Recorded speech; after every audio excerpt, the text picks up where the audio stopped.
होगा और इससे मेरे हिसाब से वोट प्रतिशत के अंदर काफी अच्छा इजाफा होगा, क्योंकि जो लोग गर्मी से परेशान होकर के वोट देने से बचने का प्रयास करते हैं वो भी कहीं ना कहीं वोट देने के लिए जाएंगे। और सबसे बड़ी बात इसके अंदर रविंद्र जी, ये भी चीज आपको, अहमद जी, आपको ये चीज भी देखनी है कि जिस तरीके से राजस्थान के अंदर एक मतदाताओं की जागरूकता बढ़ती जा रही है, और वो पिछले अभी 3 महीने पहले जो विधानसभा चुनाव हुए इसके अंदर आपने देखा होगा कि वोटर टर्नआउट बहुत अच्छा, लगभग समझ लीजिए अच्छा माना जाएगा। तो उसी तरीके से राजस्थान अगर लगभग समझ लीजिए 70-75% तक अगर वोटिंग करता है तो मेरे हिसाब से बहुत लोकतंत्र का बहुत बढ़िया पर्व यह मनेगा। और इसके अंदर सबसे महत्वपूर्ण बात यह है कि अगर आप अपना वोट डालने नहीं जाते हैं, मैं आपके चैनल के माध्यम से तमाम राजस्थान और तमाम देशवासियों को यह बात कहना चाह रहा हूं कि अगर आप वोट डालने नहीं जाते हैं तो आपको किसी भी पार्टी, किसी भी सरकार की आलोचना करने का कोई अधिकार नहीं है, क्योंकि अगर आप वोट नहीं डालने जाते हैं तो उस सरकार के अंदर ना आपका विपक्ष में ना आपका पक्ष में कोई पार्टिसिपेशन नहीं है। तो आप निश्चित रूप से अपना मतदान का प्रयोग जरूर करें और अपने अधिकार का भी प्रयोग करें और अपने दायित्व को भी निर्वहन करें। राकेश गोयल जी, चुनाव का ऐलान आज हो गया, राजनीतिक दलों की तैयारी तो चल ही रही थी, अब राजनीतिक दल भी बैठकर अपनी पूरी प्लानिंग करेंगे कि कहां पर जल्दी उम्मीदवार का ऐलान कर लेना है। अब पहले और दूसरे चरण में अगर यहां राजस्थान में हो रहा है तो अब जल्दी से जल्दी बीजेपी और कांग्रेस को बची हुई सीटों पर प्रत्याशी के नाम का ऐलान करना होगा। और अब यह मान लिया जाए कि पहले चरण में अगर राजस्थान में वोटिंग होनी है तो बंपर हवाई दौरे, चुनाव प्रचार के लिए चुनावी सभाएं प्रधानमंत्री मोदी, अमित शाह से लेकर कांग्रेस के राहुल गांधी और बाकी नेताओं की शुरू हो जाएंगी। बिल्कुल रविंद्र जी, चुनावी दौरों का अब दौर शुरू हो जाएगा और आने वाला जो पूरा अप्रैल है और पूरा जो राजस्थान के संदर्भ में बहुत महत्वपूर्ण है। लोगों तक ये मैसेज जाएगा, लोगों तक जितने भी जनप्रतिनिधि हैं वो पहुंचेंगे और अपनी बात, अपना एजेंडा रखेंगे, किस तरीके से वो विकास करेंगे, किस तरीके से क्षेत्र की समस्याओं का वो निवारण करेंगे, किस तरीके से वो राजस्थान के उत्थान के लिए, विकास के लिए कार्य करेंगे, राष्ट्रीय स्तर पे किस तरीके से सरकार अपना एजेंडा लेके आएगी, विपक्ष अपना एजेंडा लेके आएगा, सरकार की कमियों को भी वो जाहिर सी बात है लोगों के सामने रखने की कोशिश करेंगे। और जो भी पार्टी मजबूती से अपने संगठन को साथ लेके, अपने लोगों को विश्वास में लेके ज्यादा से ज्यादा इसमें कर पाएगी, उसी को ज्यादा वोट मिलेंगे, उसी से ज्यादा लोग कनेक्ट होंगे और उसी की जीत इसमें होगी। बिल्कुल गोयल साहब, आप जिस तरह से कह रहे हैं अब रणबेरी बज गई है और चुनावी तारीखों का ऐलान हो गया है, तो अब दौरे नेताओं के वो भी बढ़ जाएंगे और धुआंधार चुनाव प्रचार जो है वो गति पकड़ता हुआ अब नजर आएगा। क्योंकि अभी थोड़ा सा वक्त राजनीतिक पार्टियों के लिए यह भी है कि जल्द से जल्द जो अपनी प्रत्याशियों का ऐलान है वो भी कंप्लीट करना होगा, पूरा करना होगा, और इसके साथ ही दौरों का दौर शुरू हो जाएगा। रविंद्र, बिल्कुल, राजनीतिक मेहमान हमारे साथ जुड़ चुके हैं इधर जयपुर स्टूडियो से भी, और मिथिलेश जैमिनी जी भी वरिष्ठ पत्रकार के तौर पर जुड़े हैं। मिथिलेश जैमिनी जी से मैं एक पहली प्रतिक्रिया लेने की कोशिश करूंगा। मिथिलेश जी, 2 चरणों में इस बार भी चुनाव, और पहले 12 सीटें और फिर 13 सीटें, जरा समझाइए जो चुनाव आयोग ने यह फैसला लिया और किस तरीके से अब चुनाव प्रचार कांग्रेस और बीजेपी का रहने वाला है इन दोनों जगहों पर, इन दोनों चरणों में। देखिए, निश्चित रूप से अप्रैल का महीना राजस्थान का बहुत महत्वपूर्ण महीना है, क्योंकि यहां गांवों में कई पर्व होते हैं जिनमें रामनवमी, आखा तीज जैसे पर्व होता है। तो एक पर्व के माहौल में अगर वो वोट डालने जाएंगे तो एक उत्साह और उमंग होगी। तो मैं कहूंगा कि ये चुनाव आयोग का बड़ा अहम फैसला है।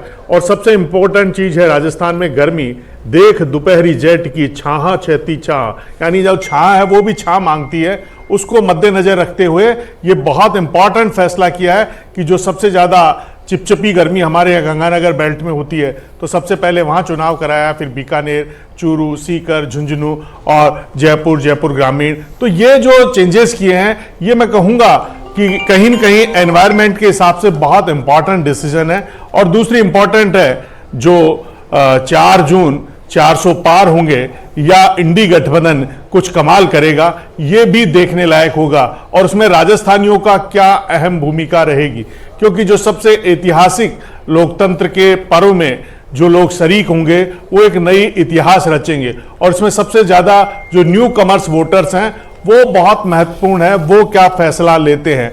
और जिस तरीके से दोनों पॉलिटिकल पार्टीज के कैंडिडेट्स की सूची आना अभी बाकी है, आज आचार संहिता लग जाएगी और उसके बाद जो कैंडिडेट्स की सूची आनी है वो भी अब जल्दी आएंगे। और जिस तरीके से आज सुबह हमने एक पॉलिटिकल गेम देखा कि किस तरीके से एक बॉल डाली गई और उस बॉल पर कांग्रेस के कई नेता वापस बीजेपी में आ गए, तो ऐसा और होगा तो क्या चुनावी फिजा होगी। हालांकि कांग्रेस ने भी एक बॉल डाली है और सिपाही से राजनेता बने उम्मेदाराम बेनीवाल को उन्होंने आरएलपी से तोड़कर कांग्रेस में ज्वाइन करा लिया है। तो दूसरी तरफ पुखराज गर्ग, जो जोगेश्वर गर्ग जो बीजेपी के नेता हैं, जिनके और उनके बीच में पिछली सरकार में तलखी बढ़ी थी, उनको भी आज पुखराज गर्ग को भी भाजपा का दामन थामना पड़ा। तो आरएलपी के कई नेता टूट के गए और कांग्रेस के कई नेता, जिनमें डॉक्टर करण सिंह यादव से लेकर भंवर सिंह पलाड़ा, सुशीला पलाड़ा, बहुत लंबी सूची है, पूर्व वाइस चांसलर कोटा विश्वविद्यालय के और धाकड़ महासभा के बड़े लोग, प्रोफेसर बीएल वर्मा, जिनका शिवराज चौहान भी उसी कम्युनिटी से आते हैं, उन्होंने आज भाजपा का दामन थामा है। तो हाड़ौती बेल्ट में धाकड़ कम्युनिटी है। इसके अलावा सबसे इंपॉर्टेंट है सीपी जोशी जो प्रदेशाध्यक्ष हैं, उनकी कम्युनिटी में बेगू और उधर धाकड़ बहुत है। तो वो और कुछ बेल्ट भरतपुर में जो रामस्वरूप कोली हैं उनके लिए, तो ये एक ओबीसी का जो बीजेपी कांग्रेस गीत गा रही थी, आज बड़ा कार्ड खेला गया है। कई ओबीसी के नेताओं ने, जिनमें 2 वाइस चांसलर है, प्रोफेसर जेपी यादव जो अलवर यूनिवर्सिटी के वाइस चांसलर हैं, उन्होंने, डॉक्टर नीलम यादव, तो ये जो शिक्षाविद, जो कांग्रेस का विचार विभाग था, यानी किसी पार्टी का जो थिंक टैंक था, ब्रेन था, वो ब्रेन भी आज बीजेपी के गीत गाने लगा है। ऐसी स्थिति में कांग्रेस को बहुत सावचेती के साथ इस बात का जवाब केवल आरोप लगाने से पहले मंथन करना होगा, तभी राजस्थान में कुछ होगा। स्वागत है भरत जी आपका न्यूज 18 राजस्थान पर हमारे साथ इस चर्चा में जुड़ने के लिए। चुनावी तारीखों का ऐलान हो गया। चुनाव आयोग ने राजस्थान में 2 चरणों में चुनाव करवाने का ऐलान किया है। पहले तो इसे आप कैसे देख पा रहे हैं, और दूसरा जैमिनी साहब सवाल खड़े कर रहे थे कि अब ऐलान भी हो गया है, कांग्रेस और विपक्ष कितना तैयार है? निश्चित तौर पर हेमंत जी देखिए, सबकी जो निगाहें थी टिकटकी लगाए बैठी थी कि कब लोकसभा चुनाव का ऐलान होगा और क्या क्या तारीखें आएंगी। जो प्रथम चरण और द्वितीय चरण में यहां पर लोकसभा चुनाव की तारीखें दी गई है, स्वागत योग्य है जो भी चीजें कही गई हैं, लेकिन उसमें चीज देखने की ये रहेगी कि जो आज चुनाव आयुक्त ने बातें कही, जो उन्होंने कहा कि जाति के नाम पर, धर्म के नाम पर वोट नहीं मांगा जाएगा, ड्रोन से निगरानी की जाएगी, जो पैसे है उसका दुरुपयोग नहीं होना चाहिए। और हमने देखा कि नेशनल हेराल्ड से आई हुई जो रिपोर्टर थी, उन्होंने भी एक बात की जिसका जिक्र नहीं किया गया कि जो प्रधानमंत्री जी और अमित शाह जी द्वारा हेट स्पीच जो दी जाती है चुनाव के अंदर, उसके ऊपर इलेक्शन कमीशन द्वारा आज तक कोई भी कार्रवाई नहीं की गई है। तो मैं आशा करता हूं कि इस बार निष्पक्ष रूप से काम करते हुए जो लोकतंत्र के पर्व की बात आज चुनाव आयुक्त जी कर रहे थे, उसके अंदर अगर इस तरह की कोई गतिविधि होती है, कोई भी घटनाक्रम होता है, चाहे वो किसी भी पार्टी से संबंधित हो, चाहे सत्ता पक्ष हो विपक्ष हो, कठोर से कठोर कार्रवाई की जाए, सिर्फ एक तरफा कार्रवाई न की जाए। रही बात दूसरी, जैमिनी सर ने जो अभी बात कही, देखिए कांग्रेस पार्टी राजस्थान में बहुत मजबूत है और उसका जो परिणाम है ये देखने को मिलता है कि किस तरीके से भारतीय जनता पार्टी को अपने कुनबे को बढ़ाने के लिए कांग्रेस के परिवार को लेना पड़ता है, कांग्रेस के लोगों को लेना पड़ता है। आज भी जो तपस्वी कार्यकर्ता कहलाते थे भारतीय जनता पार्टी के, उनको पीछे छोड़ा जा रहा है। और एक मॉरलिटी होती है हर एक राजनीतिक पार्टी में, एक क्राइटेरिया होता है, एक फिल्टर होता है कि किसको लेना है और किसको नहीं लेना, लेकिन यहां पर तो भेड़ चाल चली हुई है, भेड़ की तरह की जा रही है। सोनाराम जी जो आए हैं, ये एक मिनट इकबाल जी, भरत, ये सोनाराम जी भी तो आ गए, ये कौन सी चाल है? और उम्मीदराम जी माफ कीजिए, उम्मीदराम किस क्या क्या उम्मीदराम जी भी तो आ गए आपकी पार्टी में। हाँ, मैंने बिल्कुल मैंने आपको यही तो कहा कि एक लिमिट होती है, एक मॉरलिटी होती है। कांग्रेस की कितनी लिमिट है? कि आइए और जितने भी लोग हैं सबके सब आते चले जाइए। अगर हमारी पार्टी में आए तो आप देखिए कि आज जो उम्मीदराम बेनीवाल जी आए या इससे पहले राहुल कसवा जी आए, एक लिमिट थी। अभी हमने देखा 4 दिन पहले भी एक स्टेज लगा के बड़ा आयोजन किया गया। ये भारतीय जनता पार्टी ये तरीके से बात करती थी कि हमारा परिवार है, कांग्रेस को मैं आऊंगा शैलेंद्र जी की बात। ये परिवार जी, ये बताइए, ये लिमिट है या फिर ये लिमिटेड लोग ही कांग्रेस के पास आ रहे हैं? कांग्रेस के पास वो व्यक्ति आ रहे हैं जो इस लोकतंत्र को बचाने के लिए जुड़े हैं। कांग्रेस के पास वो व्यक्ति आ रहे हैं जो इस तानाशाही रवैया जो इस भारतीय जनता पार्टी ने अपना रखा है उससे मुकाबला करना चाहते हैं। कांग्रेस के पास वो व्यक्ति आ रहे हैं जो किसानों की, युवाओं की, महिलाओं की और जो बेरोजगार है उनके लिए बात कर रहे हैं। आप देखिए कि किस तरीके से आज देश में आज जो पत्रकार वार्ता हुई चुनाव के वहां पे, आप देखिए किस तरीके से जो सवाल पूछे गए वो विपक्ष के सवाल थे, जिन्होंने पत्रकारों ने आज निष्पक्षता निभाते हुए आज चुनाव आयोग से पूछा गया। सवाल थे तो वो विपक्ष को पूछने चाहिए, जो पत्रकारों को पूछने पड़ रहे हैं। कहीं कांग्रेस का समझ में नहीं आता। देश में आज वो माहौल है, देश में आज वो माहौल है कि पत्रकार वार्ता नहीं होती है। ठीक है, हमारे देश के पहले से प्रधानमंत्री हुए जिन्होंने आज तक प्रेस कॉन्फ्रेंस नहीं की। ठीक है, आते हैं इस पर हिमांशु मित्तल हमारे साथ हैं कोटा से। कोटा का रुख कर लेते हैं, शिक्षा नगरी है हिमांशु। कोटा और अब चुनावी तारीखों का ऐलान होने के साथ ही कोटा देखिए हॉट सीट है। इस लिहाज से हॉट सीट क्योंकि लोकसभा के अध्यक्ष इसी सीट से चुनाव जीत करके आते हैं। इस बार कैसा माहौल है, कौन कितना मजबूत है, सशक्त है, क्योंकि चुनावी तारीखों का ऐलान हो गया है, वहां पर माहौल कैसा है?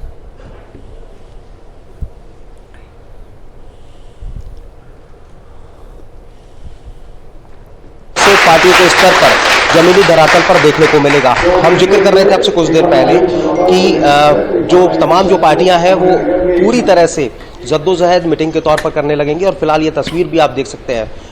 तमाम जो बीजेपी के कार्यकर्ता हैं वो लोकसभा चुनाव की तारीखों के ऐलान के साथ में जो मीटिंगों का दौर है मजबूत करने के लिए पार्टी को वो शुरू हो गया है। राकेश जी बीजेपी के जिलाध्यक्ष है। राकेश जी, चुनाव की तारीखों का ऐलान हो गया है, किस तरह से पार्टी को मजबूत करने की जो कवायद है वो अब दमखम के साथ में शुरू हुई? भारतीय जनता पार्टी कोटा बूंदी लोकसभा में सर्वाधिक मजबूत पार्टी है, क्योंकि कांग्रेस को अभी तक यहाँ पे प्रत्याशी भी नहीं मिला। कांग्रेस सिर्फ आई ग्लास लेके प्रत्याशी को ढूंढ रही है। क्या लक्ष्य तय किए हैं, किस तरह से काम करेंगे, किस तरह से कार्यकर्ताओं को ट्रेन करने के लिए, क्योंकि हम देख रहे हैं लंबी चौड़ी टीम फिलहाल तैयार कर रखी है।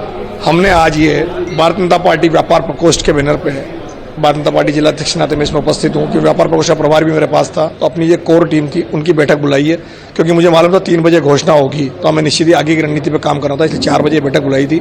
और इसमें कोटा शहर के सभी जो मूल रूप से व्यापारी हैं वो सब एकत्रित हुए हैं और सबके मन में एक ही भाव है, क्योंकि भारतीय जनता पार्टी कार्यकर्ता बेस्ड पार्टी है और भारतीय जनता पार्टी का कार्यकर्ता नीचे बूथ तक मजबूत है। भारतीय जनता पार्टी की जो प्रणाली है उसमें कार्यकर्ता ही सबसे अहम होता है और उसका परिणाम आप मेरे स्वयं को देख सकते हो, क्योंकि मैं एक छोटा सा कार्यकर्ता था जिसे भारतीय जनता पार्टी लक्ष्य तय किया है, कोई लक्ष्य तय किया है। सर्वाधिक मतों से भारतीय जनता पार्टी प्रदेश में अगर विजय हुई कोटा बूंदी लोकसभा से होगी। ये रणनीति रहेगी। तो देखिए सर्वाधिक वोटों से जीते, ये लक्ष्य तय किया गया और इसी लक्ष्य के साथ में जो बूथ तक का कार्यकर्ता है उसे जोड़ने की जो कवायद है वो पार्टी के स्तर पर की जा रही है और उसका तस्वीर भी हमने दिखाई कि जैसे ही चुनाव की तारीखों का ऐलान हुआ है अलग अलग स्तर पर जो पार्टी के पदाधिकारी हैं कार्यकर्ताओं के साथ में बैठकों का जो दौर है वो शुरू हो गया है। तो इस तरह की बैठकें देखने को मिलेंगी। चुनाव प्रचार जो है वो जोर शोर से देखने को मिलेगा और बड़े पैमाने पर जो चुनावी कैंपेन है वो जोर पकड़ता हुआ नजर आएगा।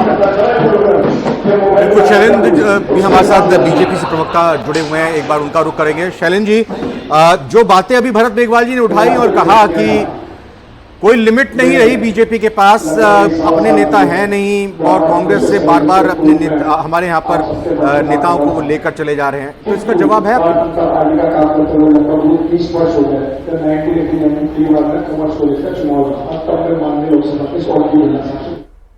जयपुर स्टूडियो गेस्ट का ऑडियो। 10 साल से आपने देखा होगा किस तरह से नेतृत्व कमजोर होता चला गया, क्योंकि कांग्रेस पार्टी की ना रीति बची, ना सिद्धांत बचे, ना कार्यक्रम बचे, कार्यकर्ताओं का मान सम्मान होता नहीं। वहीं आप देखिए दूसरी ओर माननीय प्रधानमंत्री जी वे कह रहे थे प्रेस कॉन्फ्रेंस नहीं करते, हमें प्रेस कॉन्फ्रेंस करने की जरूरत नहीं है, हम काम करके दिखाते हैं, जो हम गारंटी देते हैं भारत की जनता को उस गारंटी को पूरा करने का काम करते हैं, चाहे वो किसी भी वर्ग का हो, किसी भी फील्ड का हो। और जो ये कह रहे थे कि भाई हमारा कुनबा बढ़ रहा है, हमें तो हर्षित है, हम तो हर्षित है कि हमारे विचारधारा सिद्धांत कार्यक्रमों को प्रधानमंत्री नरेंद्र मोदी जी की विकासकारी योजनाओं को, कल्याणकारी योजनाओं को वे विश्वास कर पार्टी ज्वाइन कर रहे हैं। और किस तरह से आपने देखा कि आने वाले समय में भी इनके बड़े से बड़े नेता पार्टी ज्वाइन करेंगे।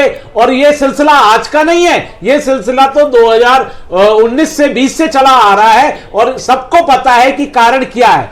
तो ये कांग्रेस पार्टी जो है बहुत कंफ्यूज पार्टी है, तो ये कभी ना कहें कि हमारा कुनबा घट रहा है बढ़ रहा है, क्योंकि हमारे भारतीय जनता पार्टी के रीति नीति सिद्धांत कार्यक्रमों पर विश्वास है, भारत की जनता का प्रधानमंत्री नरेंद्र मोदी जी पे विश्वास है। जी, ये चर्चा लगातार जारी रहेगी, लेकिन ब्रेक लेने का वक्त है। ब्रेक पर जाते जाते एक छोटा सा कमेंट ले लेता हूं। आचार संहिता तो लग गई है, हेमंत, और आचार संहिता के बाद राजनीतिक दलों के लिए, प्रत्याशियों के लिए बहुत सारी बातें निकलकर सामने आ जाती हैं।